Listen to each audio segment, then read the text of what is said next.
என்னடா இது jungle தீம்க்கு topper அடிக்க போனா, ஜங்கிள் தீம்க்கே பொருந்தாத ஒரு டொமஸ்டிக் அனிமல் அதுல இருந்துச்சு. அது என்ன அனிமல்ன்னு சொல்லிட்டு உங்களுக்கு லாஸ்ட்ல சொல்றேன் வாங்க.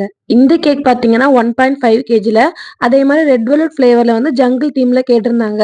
ரிஹான் வரதன் அப்படிங்கிற பையனுக்காக அவங்க அம்மா ஆர்டர் தந்த கேக் தான் இது. இந்த கஸ்டமர் கால் பண்ணும்போது, "அக்கா எனக்கு 2 அடுக்குல கேக் வேணும். அதே மாரி ஜங்கிள் தீம்ல கேக் வேணும். மத்தபடி டெக்கரேஷன்லாம் நீங்க வந்து உங்களுக்கு புடிச்ச மாரியே பண்ணிக்கோங்க" அப்படி சொல்லிட்டாங்க. ஜங்கிள் தீம் கேக்குங்கிறனால நான் வந்து கிரீன் கலர்ல ஐசிங் பண்ணி எடுத்துட்டேன். அப்புறம் அங்கங்கே வந்து கிராஸ் எஃபெக்ட் குடுத்துட்டு வந்து நான் எடிபிள் டாப்பர்ஸ்லாம் பிளேஸ் பண்ண ஆரம்பிச்சுட்டேன். கடைசியா தான் வந்தாரு இந்த விநாயக மகாதேவ மாரி. ஒரு மாடோட இமேஜ் இருந்துச்சு. நான் அதான் ஜங்கிள் தீம்ல வைக்கணுமா? வேண்டாமா? அப்படின்னு யோசிச்சுட்டே இருந்தேன். அப்புறம் சரி அந்த டாப்பர தூர தானே போடணும். அது கேக்ல வச்சா கூட இன்னும் அழகா இருக்குன்னு சொல்லிட்டு கேக்ல பிளேஸ் பண்ணிட்டேன். இல்ல எப்படியும் பசுமாடு எங்கேயாவது இல்லாமயா இருக்கும். அதனால டாப்பர வச்சதுக்கு நானே ஜஸ்டிஃபிகேஷன் குடுத்துக்கிட்டேன். கேக்கோட ஃபைனல் லுக் இப்படிதான் இருந்துச்சு. பார்க்கறதுக்கு ரொம்ப கியூட்டா அழகா இருந்துச்சு. இந்த கேக் உங்களுக்கு பிடிச்சிருந்ததுன்னா மறக்காம இந்த வீடியோவ லைக் பண்ணிருங்க.